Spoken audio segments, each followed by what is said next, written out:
Si vous voulez parcourir de nombreux kilomètres sur la route, avec sportivité mais sans perdre en confort, cette moto pourrait être le bon choix pour vous. La Tiger Sport 800. Et dans cette vidéo, vous allez tout savoir à son sujet. Caractéristiques techniques, performance en ville et sur route, couleur, prix disponible, consommation, valeur de l'assurance. Et bien sûr, mon avis sincère, avec les points positifs et négatifs. Reste jusqu'à la fin. Je t'explique comment en avoir une avec des mensualités de 6,83 réais.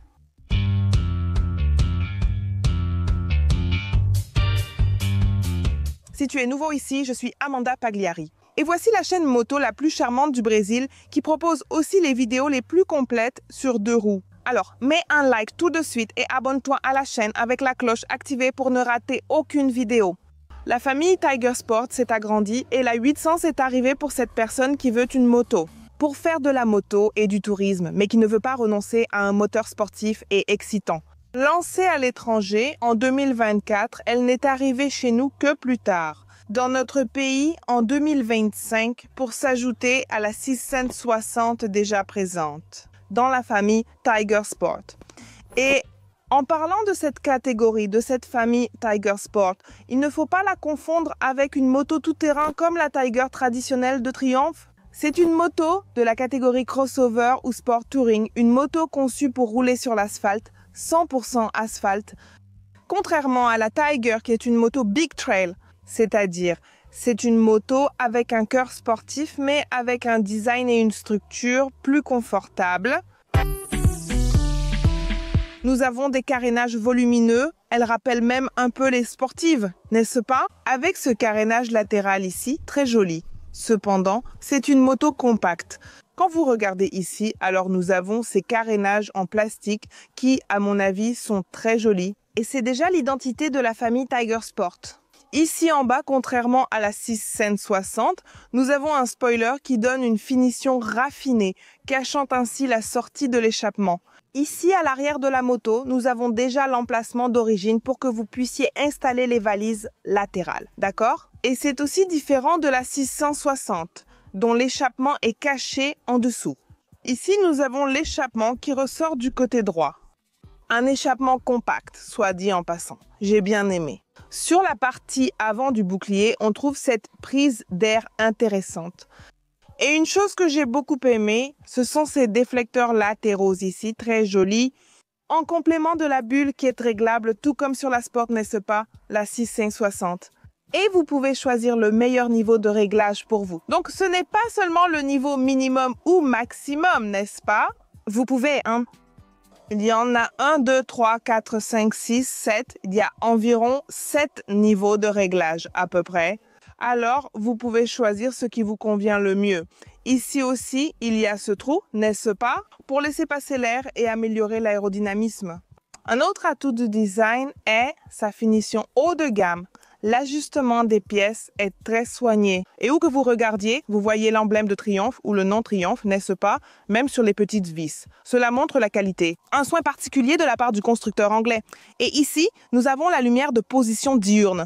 Regardez comme c'est beau, vous avez vraiment ici une identité unique. Ici, pour cette moto, en appuyant sur le bouton du phare à droite, le phare s'allume et on remarque une légère diminution. Ici, regardez, la lumière de position diurne. Ensuite, vous pouvez éteindre cette lumière et activer les deux phares, n'est-ce pas?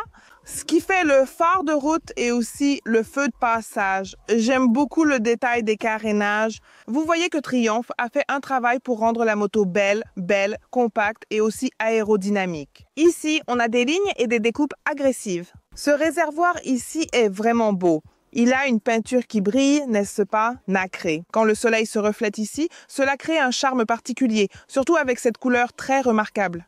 Un autre détail que j'ai aimé ici, en plus de cette partie noire, c'est cette protection proprement dite du réservoir, n'est-ce pas? Parfois, ça frotte contre le pantalon et abîme la peinture. Il y a cette partie ici qui a une autre texture. Donc, il y a 3 textures. Le réservoir, cette partie noire, plus lisse. Et ici, c'est comme si c'était antidérapant, un plastique plus épais. Pour éviter que ceinture, pantalon ou bouton de veste n'abîment le réservoir, J'ai trouvé ça génial. Le réservoir de carburant a une capacité de 18,6 litres d'essence et son poids total, réservoir et tous les fluides inclus, prêt à rouler, est de 214 kg. Je vais bientôt rouler et je vais vous dire comment elle se comporte sur la route et aussi dans les embouteillages de São Paulo. La selle est de type unique. Donc ici, on a même une place pour le passager qui est assez haute, n'est-ce pas?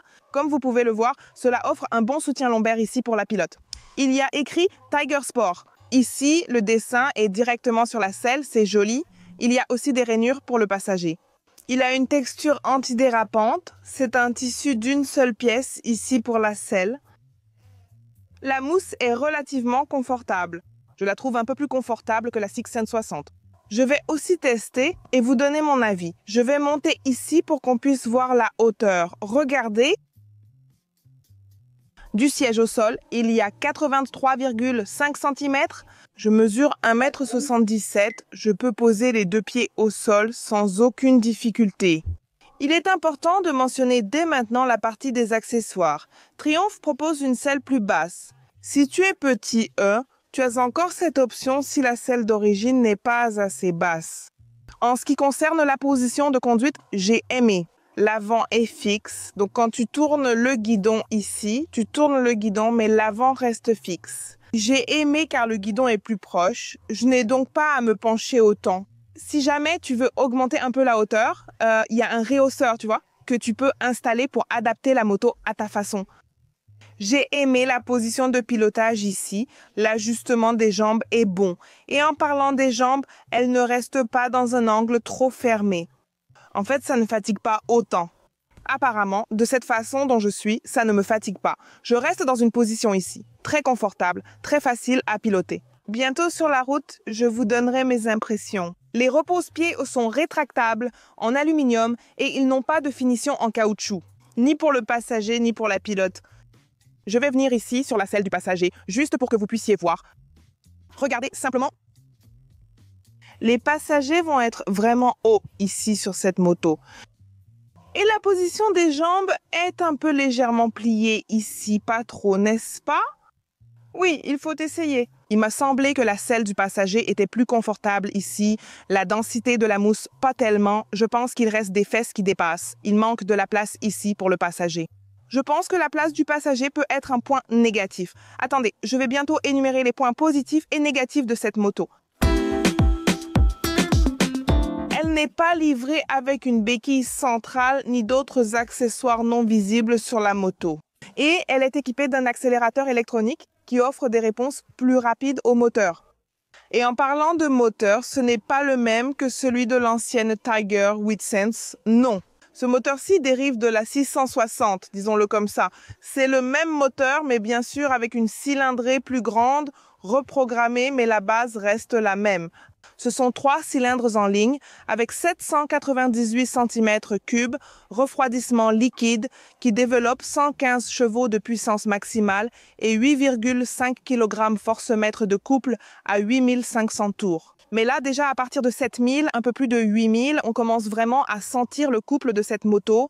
Je l'ai trouvée très coupleuse. C'est quelque chose de très intéressant, surtout pour celles qui vont rouler en ville, pas sur des autoroutes aussi rapides. Et elle est équipée de 6 vitesses, d'une transmission finale par chaîne et d'un kickshifter d'origine.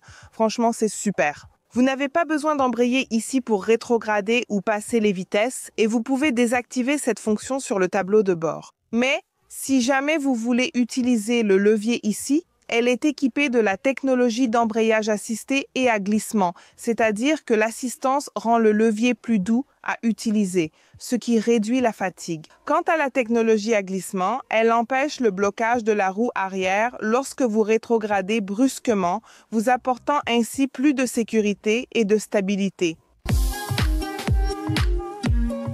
Le tableau de bord, entièrement numérique, est identique à celui des Tiger Sport 660 Daytona et Trident. Ici, avec ce cadre, ici à l'extérieur, qui englobe même ici les voyants lumineux, n'est-ce pas? Tableau de bord intéressant, avec un fond sombre ici. Nous avons ici en haut de manière numérique, n'est-ce pas? Compte-tours, compteur de vitesse et jauge de carburant. Le N ici indique qu'on est au point mort. En bas, l'ordinateur de bord permet de modifier les infos du tableau de bord. C'est directement ici sur la poignée gauche. Donc on appuie vers le bas, d'accord? Ce n'est pas sur le côté, hein? Ici sur le côté. En fait, c'est pour changer l'information sur le même sujet. Donc ici, nous avons le trajet, n'est-ce pas? Trip A, en dessous, on trouve la vitesse en kilométrage et d'autres infos. Alors, ici, on appuie vers la droite, nous avons l'information du trip B, n'est-ce pas? Trajet 2. On revient ici. Pour quitter l'info, appuyez vers le bas. Nous avons la consommation instantanée de carburant. Nous avons la consommation moyenne qui est de 16 km par litre. Dans cette section, nous avons la température du liquide de refroidissement. Nous avons les informations d'entretien, n'est-ce pas? Intervalle. Ici, vous pouvez diminuer ou augmenter la luminosité du tableau de bord. Ici, nous avons ce petit écran qui affiche principalement l'indicateur de vitesse, n'est-ce pas? De façon assez grande. Ici, on a les infos de connectivité, donc on peut diffuser de la musique, non? Retour, pause. Plus d'infos sur la connexion à votre téléphone. Navigation virage par virage possible. Parce que ce tableau de bord est déjà équipé du My Triumph de série. Regardez, c'est super sympa. Ensuite, au menu principal, appuyez sur la petite coche pour accéder au réglage de la moto, d'accord? Je ne vais pas tout revoir, c'est juste pour vous donner une idée. Ici, on a le trouble du spectre de l'autisme qu'on peut activer ou désactiver. On a aussi les indicateurs, n'est-ce pas? Ici, on a le contrôle de traction qu'on peut aussi désactiver. Mais à chaque fois qu'on le désactive, laissez-moi vous montrer, regardez. Quand on le désactive, il apparaît ici à l'écran comme désactivé. Cependant, quand on le réactive ici, la moto va apparaître. En fait, l'information du contrôle de traction va disparaître, c'est-à-dire qu'il sera de nouveau activé. Et donc, enfin, nous avons ici plusieurs réglages de maintenance que l'on peut configurer ici. Configuration de trajet, on peut réinitialiser les trajets, réglage de l'affichage. On peut choisir ici, on peut choisir ce qui va nous être présenté. Tu vois, tout est là. Ah, je n'en veux pas. Par exemple, pour le liquide de refroidissement, je viens ici, je l'enlève et il y aura une chose de moins à afficher. Enfin, les amis, un tableau de bord complet avec la connectivité de série et aussi à l'extérieur. Nous avons ici quelques voyants lumineux. Nous avons l'indicateur de l'ABS, l'indicateur du point mort, du phare, des voyants de service. L'important, c'est que quand vous commencez à rouler avec elle, que tout s'éteigne, sauf si le contrôle de traction apparaît, n'est-ce pas, que vous avez désactivé? Mais ici, les voyants lumineux ne vont s'allumer que s'il y a un problème avec la moto. Nous avons 3 modes de conduite que vous pouvez activer en appuyant sur ce bouton M et cela va s'afficher ici. Regarde, il n'y a que Road, Sport et Rain. On peut modifier le réglage de chaque élément de l'ABS. Donc ici, c'est ABS Road et sur la carte, c'est la livraison du moteur, d'accord? Et nous avons le contrôle de traction Rain. Et là, on peut faire ça. Pour chacun des modes de conduite, tu peux configurer ces paramètres, n'est-ce pas? Alors, par exemple, je veux laisser ça ici. En mode sport, par exemple, tu peux modifier. Mais pour désactiver le contrôle de traction, là, c'est une partie séparée comme je vous ai montré.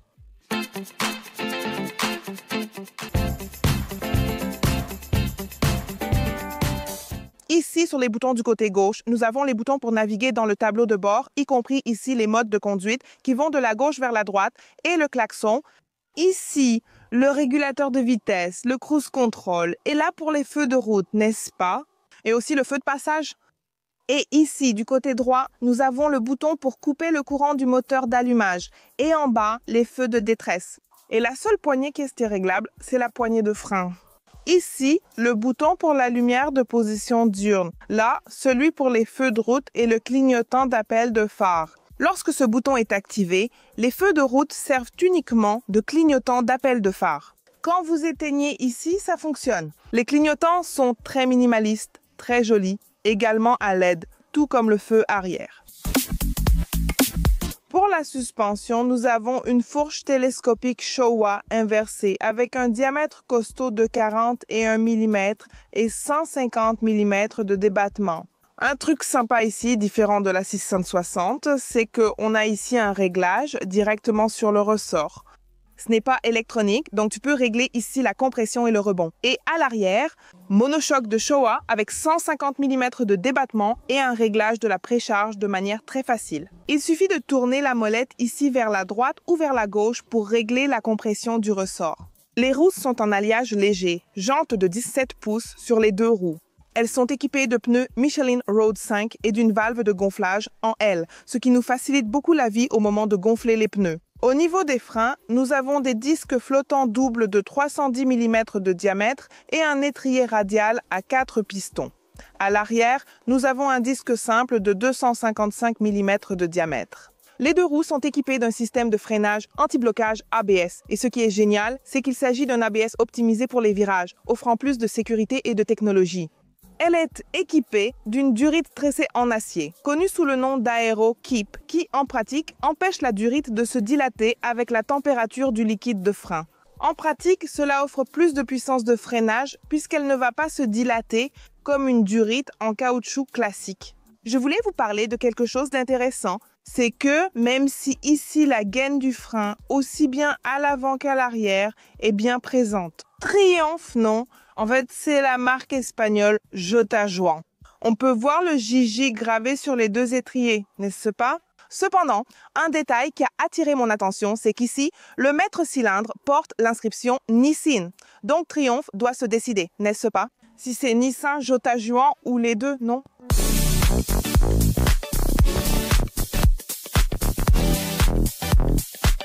Et maintenant que je t'ai déjà tout présenté sur la nouvelle Tiger Sport 800, il est temps de rouler avec elle sur la route et aussi de prendre les couloirs en ville et de terminer la vidéo avec les points positifs et négatifs. Si tu trouves la vidéo sympa et complète, pourquoi ne pas laisser un like? Ça m'aide et me motive à faire plus de vidéos similaires. Et enfin, si tu aimes, abonne-toi à la chaîne. Maintenant, oui, monte derrière moi.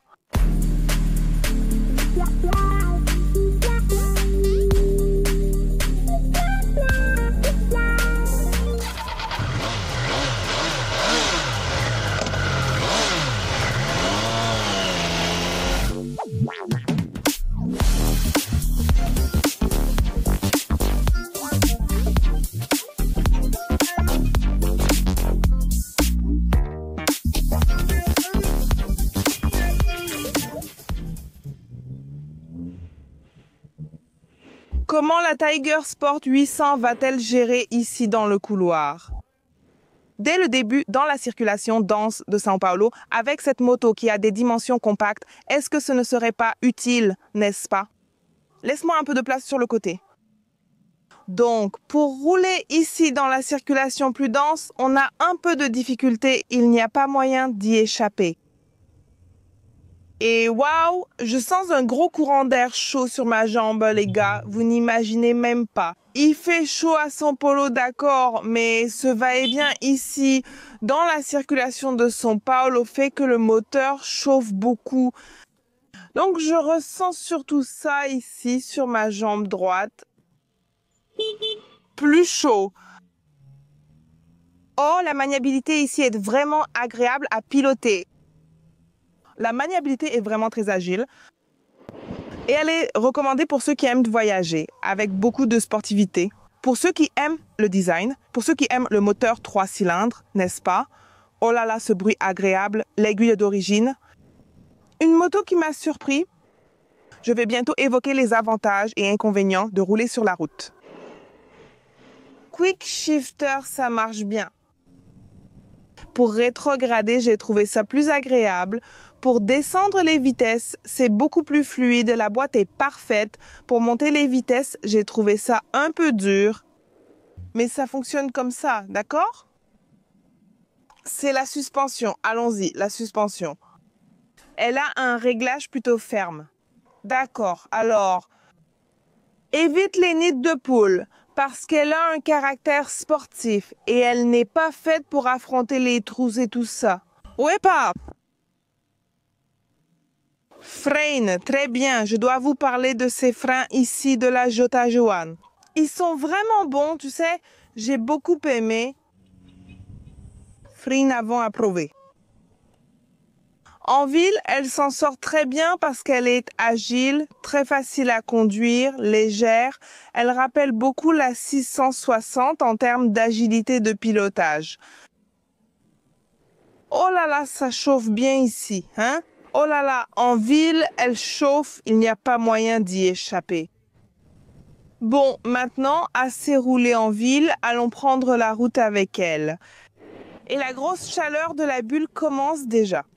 Dites-moi, comment est l'air pour vous? Je sens de la turbulence en voyant mon casque. Oui, je sens que la rafale est bien plus forte, hein? Maintenant, si je baisse tout l'air arrive. Oui, je n'ai pas encore décidé lequel est pire, lequel est le moins pire. Laisse-moi voir. On ne peut même pas courir, sinon vous n'entendrez rien du tout. J'ai dû réenregistrer beaucoup de passages. Il y a trop de turbulences ici. Donc, pour moi, cette bulle n'est pas efficace, mais après, ça dépend de chacun. Donc, l'idéal serait que tu fasses un essai et tu décides si cette bulle te convient ou pas. Là, il faut voir s'il y aura des options alternatives sur le marché. La selle est bien plus confortable que celle de la 660. Pour les longs trajets, 200 km, tu vas souffrir un peu. Ce qui est sympa avec cette moto, c'est que tu peux rouler de façon plus tranquille comme ça. Ah, je vais rouler en mode balade avec un passager derrière de façon plus détendue, mais aussi de façon sportive, si tu veux. Ce moteur est progressif, très agréable. Je vais faire un test ici pour vous. Oh, il y a une 6e vitesse. Je vais essayer de rétrograder jusqu'à 60, voir si ça marche. 60, 65, 60. Voilà, j'ai accéléré. Franchement, je suis partie de 60 km/h en 6e vitesse. Le moteur n'a pas calé et il a répondu progressivement. Costaud. Ce moteur, je l'ai beaucoup aimé. Ça a été une agréable surprise pour moi. Pour ceux qui recherchent une conduite sportive sur la route sans sacrifier le confort, celle-ci est une bonne option, vous savez. Seule la bulle finit par être un peu inconfortable. C'est ainsi, rien n'est parfait. De manière générale, cette moto m'a agréablement surprise. Je ne m'attendais pas à un moteur aussi sympa, aussi amusant, ni à une moto aussi légère. Et elle va avoir beaucoup de succès, j'en suis certaine. Bon, maintenant, allons conclure la vidéo avec les points positifs et négatifs.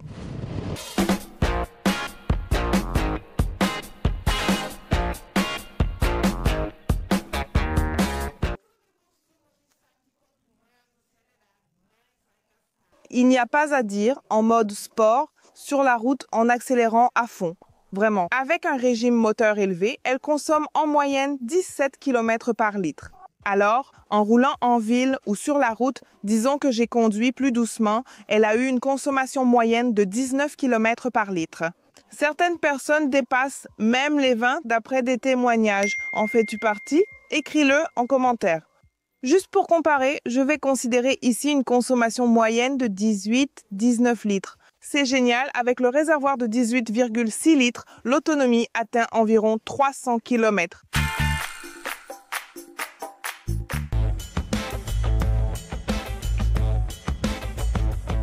Je vais maintenant évoquer les points positifs et négatifs, en précisant que c'est mon avis, Amandina. Tu peux être d'accord ou pas, de façon respectueuse dans les commentaires, mais avant tout, il faut être abonné ici à la chaîne Motoplay. Tu es abonné? Laisse un like, puis tu pourras commenter autant que tu veux.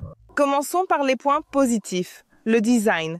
Quelle belle moto! Elle attire l'attention partout où elle passe. Si tu veux plus discret, attends, je te parle des couleurs. Mais ce jaune, c'est vraiment moutarde, non? Ça m'a vraiment attiré l'attention, j'ai beaucoup aimé. Un point positif pour le design. En plus, un autre point positif pour la finition premium typique de Triumph. Donc, tu es vraiment sûr d'avoir une moto avec une très belle finition. Un autre point positif, c'est la partie cycle de cette moto. 214 kg en ordre de marche. Mais franchement, dans les couloirs, comme vous l'avez vu, c'est vraiment une moto très facile à conduire. Le guidon est un peu large, mais la conduite est très facile. La partie cycle est donc un atout. Et elle est aussi excellente dans les virages. Donc pour toi qui aimes beaucoup prendre des courbes, les petites routes sinueuses, cette moto va vraiment te plaire. Le moteur est vraiment enthousiasmant. Tu ressens une différence flagrante entre la Six 560 et ce moteur-ci. Ce n'est pas simplement un moteur plus puissant ou qui va plus vite. Non, la façon dont il délivre la puissance est bien plus agréable que celle de la Six 560. Le couple bas régime, l'élasticité, dans les embouteillages, tu roules super tranquillement, puis soudain, sur la route, tu accélères et il monte en puissance. Donc, point positif pour le moteur et le bruit, non? Vous pouvez ajouter en accessoire l'échappement Akrapovic, mais franchement, ce bruit incroyable d'origine avec ce silencieux d'usine fait déjà un super effet. Donc, point positif pour le bruit. Autre avantage, la clé Triumph a un immobilisateur électronique. Si vous copiez cette clé chez le serrurier et l'utilisez sur le contacteur, la moto ne démarrera pas car le composant électronique manquera. Et comme cela complique la vie des voleurs en cas de vol, c'est déjà un point positif en soi, qui est fourni d'origine par le constructeur. Pour te répondre, j'ai aimé les suspensions fermes de Showa, robustes et efficaces sur les irrégularités. Même sur nos routes pleines de trous, en rappelant que ce n'est pas sa vocation première, je vais rouler très confortablement. La suspension s'ajuste pour offrir une grande stabilité sur la route, car cette moto est conçue pour accélérer sur l'asphalte. Mais j'ai bien aimé, d'accord? Aussi bien à l'avant qu'à l'arrière, surtout avec ce réglage ici qui est vraiment facilité. Une autre bonne chose, ce sont les freins. Cet étrier ici. Jotagwan arrive sur plusieurs marques de motos et pour moi, ça a été une surprise. C'est une nouvelle marque. On reste toujours un peu méfiante, mais à mon avis, ils n'ont rien laissé à désirer. Elles doivent être moins chères, non, que les modèles haut de gamme, mais j'ai trouvé qu'elles remplissaient très bien leur fonction. La durabilité se confirmera avec le temps, mais pour l'instant, rien à redire, que des compliments. L'avant ici freine vraiment très bien. Je n'ai eu aucun problème de freinage, grâce à la durite et la gaine en acier tressé. Point positif, la bulle est utile, notamment pour le réglage. Regardez, c'est très facile ici, mais aussi parce que ces déflecteurs remplissent très bien leur fonction. Le tableau de bord est aussi un point positif, mais uniquement pour la connectivité, car il reste très simple. Je comprends la proposition de Triumph d'avoir un crossover plus accessible pour rivaliser sur les prix avec les concurrentes. Peut-être qu'à l'avenir, elle viendra avec toute la famille sans changer le tableau de bord. Mon point positif ici concerne la connectivité My Triumph, déjà installée en usine et sans coût supplémentaire. Et maintenant, les points négatifs. J'ai dit, n'est-ce pas, que le Quick Shifter était une bonne chose, mais une chose négative, c'est qu'il n'y a pas de prise. Où est-ce la prise? C'est 12 volts? Je préfère USB ou USB-C. Il manque une prise sur cette moto, malheureusement, vous pouvez l'acheter en option. Et tout ce qui est en option coûte plus cher. Je trouve que c'est un point négatif, ça devrait déjà être de série, à mon avis. Et il manque un amortisseur de direction parce que c'est une moto qui accélère très vite, n'est-ce pas? C'est très facile. Elle est docile jusqu'à un certain point, mais quand tu tournes la poignée à fond ici, la moto réagit très vite.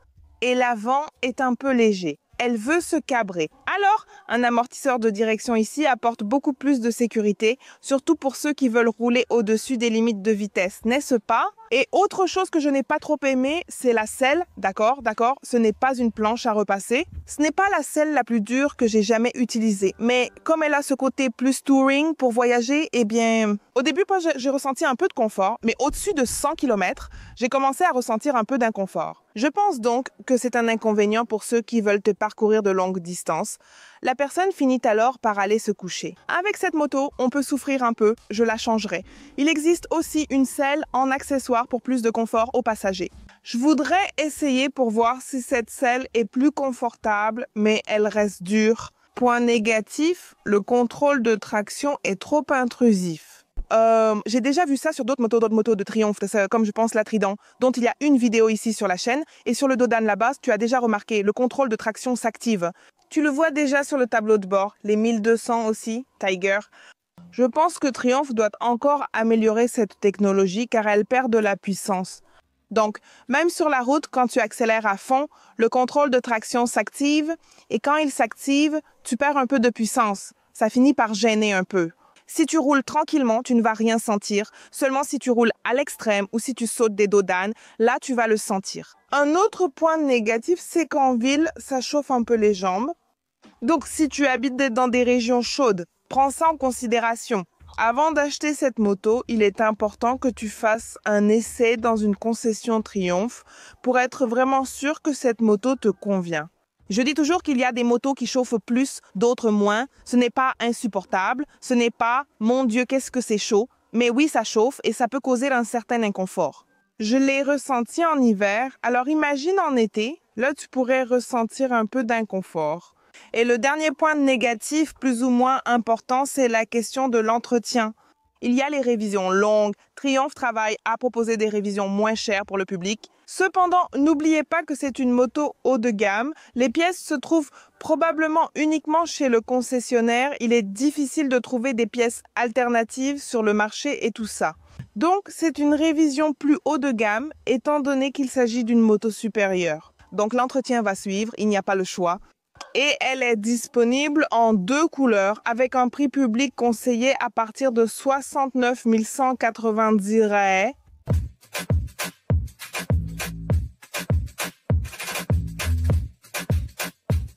Le prix pourrait-il être un point négatif? Bien sûr, cela pourrait être un point négatif, d'autant plus qu'il a récemment augmenté. À son lancement, il coûtait 65 000 RAE. Celles qui ont acheté à cette époque ont eu de la chance, car la moto est restée presque identique, seul le prix a été mis à jour.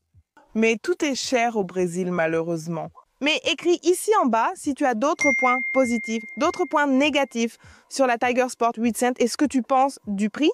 Écris ici en bas. Voilà, c'est tout. Si tu as aimé la vidéo, mets un like et partage déjà ce lancement avec tes amis. Si tu peux, fais un essai parce que cette moto, franchement, elle est surprenante. J'ai beaucoup aimé.